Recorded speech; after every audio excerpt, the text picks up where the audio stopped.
Australians living on the East Coast still have a long wait for the much anticipated high-speed rail link, which promises to get passengers from Sydney to Melbourne in less than 3 hours.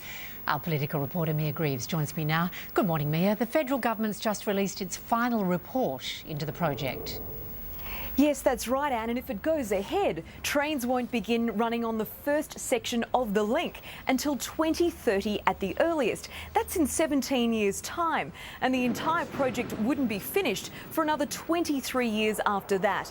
Now, that's because of the huge amount of infrastructure and tunnelling needed, costing a whopping $114 billion. But, Anne, this is what we could look forward to.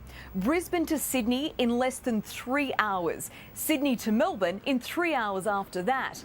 Travelling at speeds of 350 kilometres an hour, passengers could get from Canberra to Sydney in an hour. But Anne, this is not the first time we've heard about this. It's the 6th study into high-speed rail since 1979, and here we are today, still talking about it. The demand could be around 84 million trips per year in 50 years' time. At least 19 million trips between Sydney and Melbourne alone.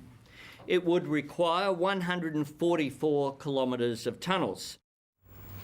And the Prime Minister is back from her successful 5-day trip to China. She was in Sydney this morning, keeping up the international theme, addressing business leaders about Australia hosting next year's prestigious G20 summit.